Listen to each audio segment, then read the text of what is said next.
Shalom, Jemaat GBI Walikukun yang dikasih Tuhan dan mengasihi Tuhan. Jumpa lagi pada saat minggu pagi ini. Kita masih tetap jumpa dalam situasi yang belum indah, yaitu kita masuk ibadah dalam ibadah online. Tapi biar kiranya Tuhan akan memberkati kita meskipun ibadah kita adalah ibadah online. Mari kita satukan hati, kita berdoa terlebih dahulu sebelum kita masuk mendengarkan firman Tuhan. Bapa yang baik, Allah yang kasih, kami bersyukur untuk pagi hari ini Bapa. Karena kasih kemurahan Tuhan, kami ada seperti kami ada. Berkati urapi kami Bapa, baik jemaatmu yang ada dimanapun, kiranya Tuhan urapi, dan hambamu yang akan menyampaikan kebenaran firman Tuhan, Tuhan juga urapi. Berkati juga firman-Mu Bapa. Di dalam nama Yesus, kami akan sambut berkat firman Tuhan. Amin. Bapak Ibu yang terkasih dalam kasih Tuhan, tema khotbah pagi hari ini adalah apakah aku percaya? Ini penting sekali Bapak Ibu, saudara yang terkasih dalam kasih Tuhan. Berapa banyak kadang-kadang kita mendengar sebagai orang Kristen memproklamirkan dirinya sebagai orang-orang percaya, tapi sesungguhnya mereka itu setengah percaya atau bahkan tidak percaya. Ini ironis sekali Bapak Ibu saudara yang terkasih. Sehingga kita menjadi orang Kristen yang sekian tahun tidak pernah menikmati kuasa firman terjadi dalam kehidupannya. Tidak menjadi kesaksian hidup, tidak menjadi berkat bagi orang-orang lain, bahkan terhadap keluarga sendiri, bahkan terhadap diri sendiri. Oleh karena itu tema khotbah pagi hari ini kita akan sama-sama belajar, yaitu apakah kita percaya? Mari Bapak Ibu Saudara yang terkasih dalam kasih Tuhan, bagi yang dekat dengan Alkitab, tolong buka Alkitab Bapak Ibu Saudara yang terkasih. Saya akan bacakan dari Injil Yohanes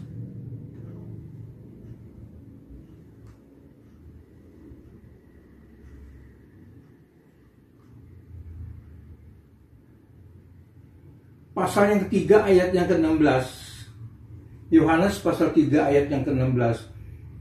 Ini firman Tuhan sudah tidak asing lagi dan sudah sangat hafal dalam telinga kita. Tapi ini sangat hal yang serius sekali. Berapa banyak orang hanya bisa mendengar, melihat firman Tuhan, tapi tidak pernah melakukan firman Tuhan. Ini ironis sekali Bapak Ibu yang terkasih dalam kasih Tuhan. Mari kita sama-sama simak ayat ini. Bapak Ibu yang Alkitab tolong baca, akan saya bacakan.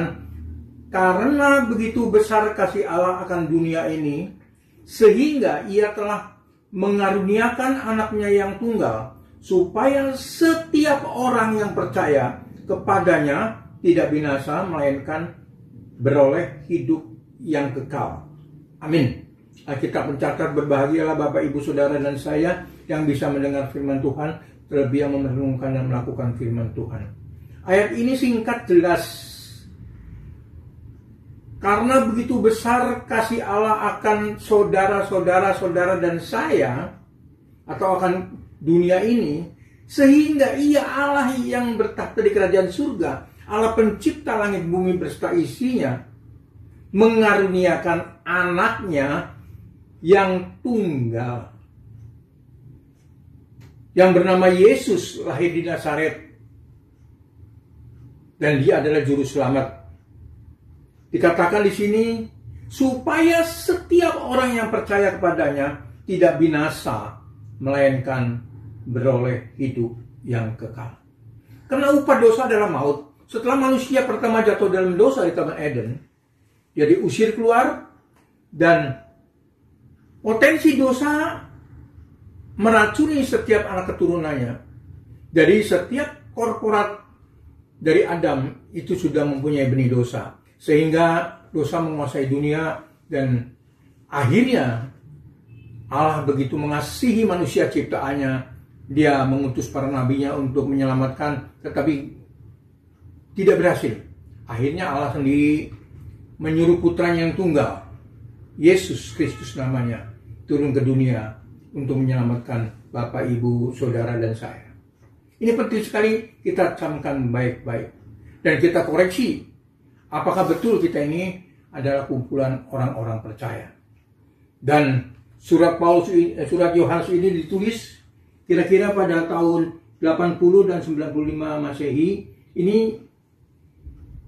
Injil yang begitu bagus sekali. Yohanes menulis surat ini kepada orang-orang Kristen pada waktu itu. Apakah betul-betul orang Kristen yang sudah mengaku sebagai orang-orang percaya, dia betul-betul percaya atau tidak? Jadi kalau kita mengaku diri orang percaya, ada orang di luar sana adalah kumpulan orang-orang yang tidak percaya. Pada pagi hari ini saya akan menerangkan bahwa Yesus adalah anak Allah dan Yesus itu sendiri adalah Allah.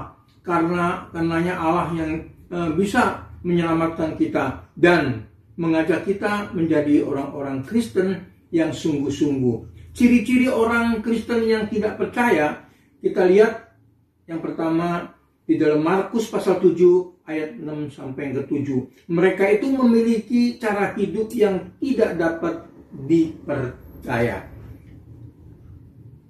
Kita lihat Markus pasal yang ke-7 ayat ke-6 dan 7. Jawabnya kepada mereka, "Benar nubuat Yesaya tentang namamu, hai orang-orang munafik, sebab ada tertulis, bangsa ini memuliakan aku, padahal hatinya jauh daripadaku. Percuma mereka beribadah padaku, sedangkan ajaran yang mereka ajarkan adalah perintah manusia."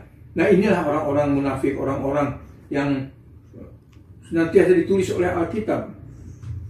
Orang-orang yang Farisi, orang-orang yang munafik, mereka itu seolah-olah ibadah, seolah-olah orang-orang suci, seolah-olah orang yang berketuhanan, tetapi hatinya jauh dari Allah. Ini jadi yang jelas sekali, mereka itu memiliki cara hidup yang tidak dapat dipercaya. Ini tanda-tanda pertama orang-orang yang tidak percaya. Dan tanda yang kedua, tanda orang yang tidak percaya, mereka malu mengakui Yesus dan firman-Nya secara terang-terangan. Jadi orang-orang itu meskipun seolah ibadah, seolah orang suci, orang-orang beragama, tapi mereka tidak mau mengakui Yesus sebagai anak Allah, sebagai Tuhan dan Juru Selamat dari kita semua. Ini sangat ironis sekali Bapak Ibu Saudara yang terkasih dalam kasih Tuhan. Yesus pernah berkata, kalau engkau malu memperkatakan aku, mengakui aku sebagai Tuhan, aku pun tidak akan membela engkau di hadapan tahta Allah. Ini penting sekali Bapak Ibu Saudara yang terkasih dalam Tuhan. Kita camkan baik-baik. Kita perhatikan di dalam Yohanes pasal 2 ayat 42 dan 43. Yohanes pasal 12 ayat 42. Namun banyak juga di antara pemimpin yang percaya kepadanya, tetapi oleh karena orang-orang Farisi, mereka tidak mengakui berterus terang, supaya mereka itu jangan dikucilkan, sebab mereka itu lebih suka akan kehormatan manusia daripada kehormatan Allah. Jadi mereka itu nggak mau mengakui Yesus di depan umum. Mereka merasa malu, mereka merasa takut, mereka merasa tidak dihormati kalau dia mengaku Yesus sebagai Tuhan dan Juru Selamatnya. Dan takut dikucilkan, dikatakan, sebab mereka lebih suka kehormatan manusia daripada kehormatan Allah. Mereka itu takut dikucilkan. Ini penting sekali camkan baik-baik. Apakah kita adalah kelompok-kelompok seperti itu? Jadi kita itu pun adalah kelompok orang-orang yang tidak percaya. Dan yang ketiga, yang terakhir, perhatikan baik-baik. Mereka itu sering mendengar firman atau firman Tuhan, tetapi tidak pernah menerima dengan baik. Mereka mendengar firman Tuhan, tapi mereka tidak bisa menerima dengan baik. Akhirnya mereka tidak mau menjadi pelaku-pelaku firman. Akhirnya firman Tuhan itu tidak pernah bertumbuh dalam hidupnya. Ini saudara bisa lihat di dalam Yohanes pasal 8. Ayat yang ke-43, demikian bunyi firman Tuhan, dan 44. Apakah sebabnya kamu tidak mengerti bahasaku, sebab kamu tidak dapat menangkap firmanku? Iblislah yang menjadi bapakmu, dan kamu ingin melakukan keinginan-keinginan bapakmu. Ia adalah pembunuh manusia, sebab semula dia tidak hidup di dalam kebenaran, sebab di dalam Dia tidak ada kebenaran. Apabila ia berkata dusta, ia berkata atas kehendaknya sendiri, sebab ia adalah pendusta dan bapa segala dusta. Bapak Ibu yang terkasih dalam kasih Tuhan, dikatakan di sini, mendengar firman Tuhan, melihat firman Tuhan, tetapi tidak pernah menerima dengan baik. Karena firman itu menjadi bagian yang begitu mengganggu bagi iblis, sehingga iblis membelokkan firman Tuhan itu. Dan kita menjadi pengikut-pengikut iblis, tidak mau mendengarkan sabda firman. Dan orang-orang percaya seperti ini tidak akan menerima berkat-berkat firman. Sampai kapanpun mereka selalu, itu kan alasan, itu kan firman Tuhan, itu kan kata Alkitab. Jadi nggak pernah kita menikmati berkat firman Tuhan. Jadi kiranya 3 bagian ini yang senantiasa perlu kita perhatikan. Yang pertama, mereka memiliki cara hidup yang tidak dapat dipercaya. Yang kedua, mereka malu mengakui Yesus dan firman-Nya secara terang-terangan, sehingga Tuhan pun mengatakan, aku pun tidak akan mengakui engkau sebagai anak-anak tebusanku. Mereka selalu mendengar firman Tuhan, tetapi tidak pernah menerima dengan baik. Sehingga mereka-mereka itu adalah kelompok-kelompok orang yang tidak percaya. Bagaimana dengan saudara dan saya? Apakah saudara ada dalam kelompok-kelompok orang yang tidak percaya? Apakah kita sudah betul-betul menjadi orang-orang percaya? Oleh karena itu, orang-orang Kristen yang sungguh-sungguh percaya, mereka memiliki cara hidup yang dapat dipercaya, menerima firman dengan pertolongan Roh Kudus, dan kita berdiri di atas firman Tuhan, hidup senantiasa sesuai dengan kehendak Bapa melalui firman-Nya. Bagaimana? Apakah Bapak Ibu Saudara mau menerima Yesus sebagai Tuhan dan Juru Selamatnya? Dia adalah firman yang hidup, dan hendaklah kita menerima firman dan hidup sesuai dengan firman Tuhan. Mari kita tundukkan kepala kita dan berdoa. Bapa yang baik, Allah yang kasih, kami bersyukur untuk pagi hari ini Bapak, kalau kami boleh mendengar firman Tuhan.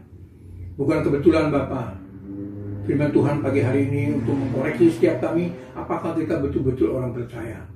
Karena di dalam Injil Yohanes pasal 3 ayat 16 dikatakan, begitu besar kasih Allah akan dunia ini, begitu besar kasih Allah akan setiap kita, sehingga yang percaya tidak binasa, tapi memperoleh kehidupan yang kekal. Baik semasa kami hidup, kita diberkati. Demikian juga waktu Bapak panggil, kita juga mendapat tempat yang layak di tahta kerajaan Allah. Terima kasih Bapak, berkati sedang jemaat-Mu di Walikukun Bapak. Dimanapun ada Bapak yang sakit, Bapak kami berdoa di dalam nama Yesus, kiranya Bapak sembuhkan Bapak. Oleh kuasa bilur Yesus, kami percaya Engkau masih bermujizat Bapak. Berkati yang sakit Kau sembuhkan Bapak, yang susah Kau tolong Bapak. Karena kami percaya firman-Mu adalah segala-galanya.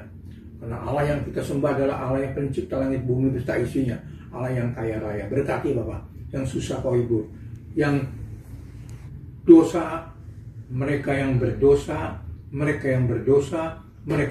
Bapak, tangkap mereka Bapak, sentuh hatinya, dan mereka bertobat Bapak.